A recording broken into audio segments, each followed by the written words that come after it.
গর্ভাবস্থায় মায়ের ওজন বৃদ্ধি একটি স্বাভাবিক প্রক্রিয়া এবং সঠিক পরিমাণে ওজন বৃদ্ধি মায়ের এবং গর্ভের শিশুর স্বাস্থ্য রক্ষায় অত্যন্ত প্রয়োজনীয়। গর্ভাবস্থায় মাত্রার চেয়ে বেশি ওজন বেড়ে যাওয়া বা ঠিক মতো ওজন না বাড়া দুটি আপনার এবং আপনার গর্ভস্থ শিশুর জন্য ক্ষতিকর হতে পারে।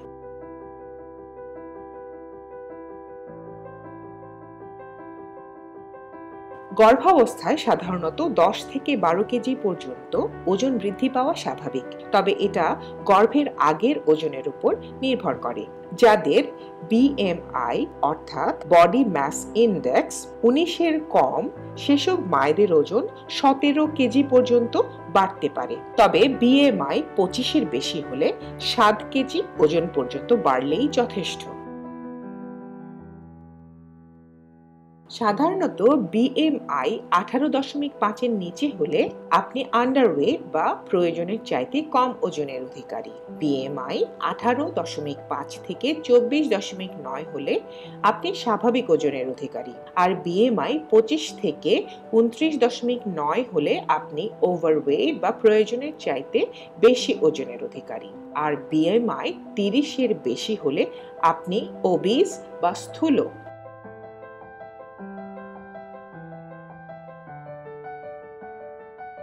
যদি গর্ভে একটি সন্তান থাকে, তবে যদি আপনার বিএমআই গর্ভধারণের আগে স্বাভাবিকের চেয়ে কম অর্থাৎ 18.5-এর কম হয়, তবে আপনার ওজন 12 থেকে 18 কেজি বাড়ানো উচিত। যদি আপনার বিএমআই গর্ভধারণের আগে স্বাভাবিক অর্থাৎ 18.5 থেকে 24.9 হয়, তবে আপনার ওজন 11 থেকে 16 কেজি বাড়লেই ভালো। গর্ভাবস্থার প্রথম 3 মাসে আধা কেজি থেকে 2.5 কেজি এবং প্রতি সপ্তাহে আধা কেজি করে ওজন বাড়াটা স্বাভাবিক। যদি আপনার বিএমআই গর্ভধারণের আগে স্বাভাবিকের চেয়ে বেশি বা ওভারওয়েট হয়, তবে আপনার ওজন 7 থেকে 11 কেজি হলেই যথেষ্ট। যদি আপনি গর্ভধারণের আগেই ওবিস বা স্থূল হন অর্থাৎ আপনার বিএমআই 30-এর বেশি হলে আপনার ওজন 5 থেকে 9 কেজি বাড়লেই ভালো। যদি গর্ভধারণের আগে আপনার ওজন স্বাভাবিক থাকে, তবে গর্ভাবস্থায় আপনার ওজন বৃদ্ধি 16.5 থেকে 24.5 কেজির মধ্যে হওয়াটাই বাঞ্ছনীয়। গর্ভধারণের আগে যদি আপনার ওজন স্বাভাবিকের চেয়ে বেশি বা ওভারওয়েট হয়, তাহলে গর্ভাবস্থায় আপনার ওজন 18.5 থেকে 22.5 কেজি বৃদ্ধি যথেষ্ট। গর্ভধারণের আগে ওবিস বা স্থূল হয়ে থাকলে এক্ষেত্রে আপনার ওজন 11 থেকে 19 কেজি বৃদ্ধি পাওয়া মোটেও উচিত হবে না। ধীর স্থিরভাবে গর্ভাবস্থায় ওজন বৃদ্ধি পাওয়া সবচাইতে ভালো। প্রথম ট্রাইমেস্টারে ওজন খুব বেশি না বাড়লে ঘাবড়ে যাওয়ার কোনো কারণ নেই। মাঝে মাঝে খুব অল্প সময়ে ওজন হঠাৎ বেড়ে যেতে পারে। ওজন বৃদ্ধি নিয়ে কোনো সন্দেহ থাকলে অবশ্যই বিশেষজ্ঞের সঙ্গে আলোচনা করুন। কখনো গর্ভাবস্থায় ওজন কমানোর বা না খেয়ে ডায়েটের চেষ্টা করবেন না।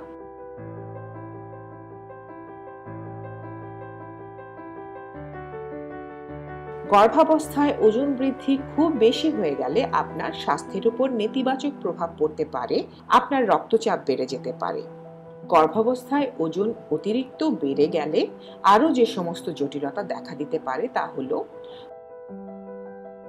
গর্ভকালীন ডায়াবেটিস, অর্থাৎ রক্তে অতিরিক্ত গ্লুকোজ থাকার কারণে গর্ভকালীন ডায়াবেটিস দেখা দিতে পারে, যার কারণে শিশুর আকার বড় হতে পারে।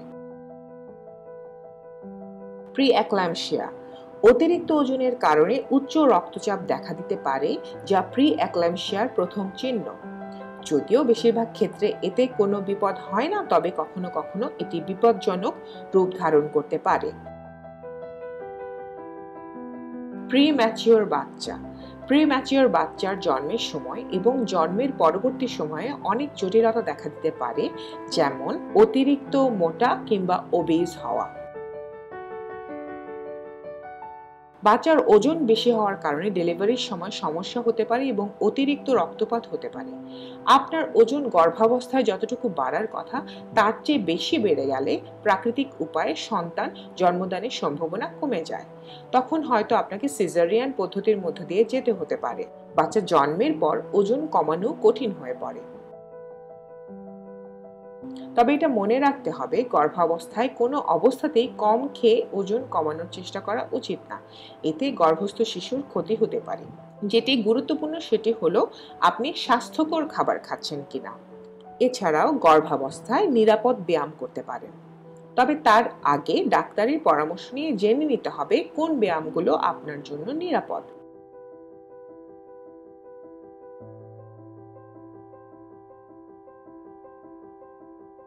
গর্ভাবস্থায় ওজন বৃদ্ধি লক্ষ্যমাত্রার চেয়ে কম হলে গর্ভস্থ শিশু সময়ের আগেই প্রসব হয়ে যেতে পারে এবং শিশু আকারে ছোট ও কম ওজনের হতে পারে।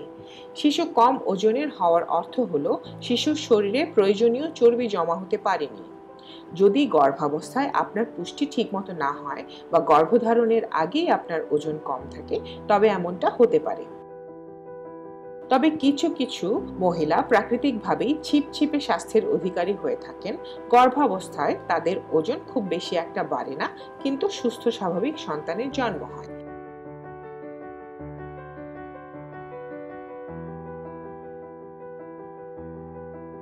গর্ভাবস্থায় যেমন কম খেয়ে ওজন কমানো উচিত না, আবার দুজনের খাবার খাওয়া ঠিক নয়। বিভিন্ন রকম খাবার থেকেই আমরা প্রয়োজনীয় পুষ্টি উপাদানগুলো পেয়ে থাকি।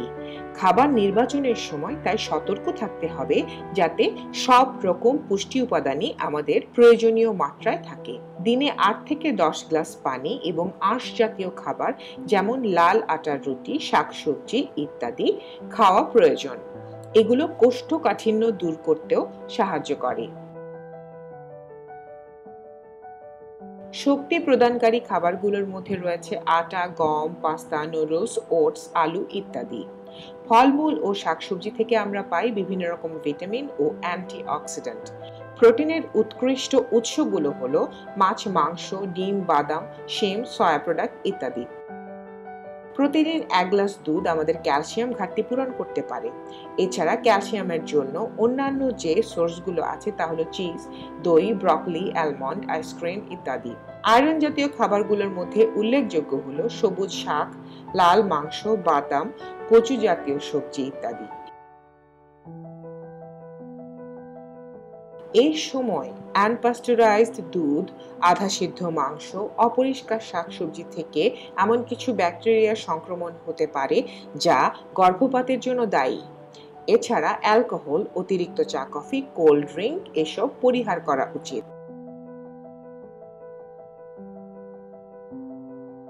গর্ভাবস্থায় আমাদের দৈনন্দিন স্বাভাবিক কাজকর্ম বন্ধ করা উচিত নয়, কারণ স্বাভাবিক শারীরিক অ্যাক্টিভিটি আমাদের শরীরকে প্রসবের জন্য প্রস্তুত করে।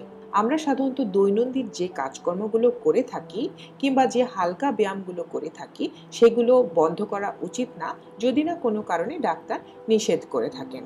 অনেক সময় ডাক্তাররা দিনে 30 মিনিট হাঁটাহাঁটি বা হালকা ব্যায়ামের পরামর্শ দিয়ে থাকেন। যদি কারো ব্যায়ামের অভ্যাস না থাকে তবে তারা শুরুতে 10 থেকে 15 মিনিট করে হালকা ব্যায়াম করতে পারেন, যেগুলো গর্ভাবস্থার উপযোগী। এভাবে আস্তে আস্তে বাড়িয়ে তা 30 মিনিট পর্যন্ত নিয়ে যেতে পারেন। তবে মনে রাখবেন, এর সময় আপনার ডায়েটে যেন যথেষ্ট পুষ্টি উপাদান থাকে। যদি একান্তই ডায়েট করতে চান তবে ডায়েটিশিয়ানের পরামর্শ নিয়ে প্রয়োজনীয় পুষ্টি উপাদান সম্বলিত ডায়েট ফলো করুন।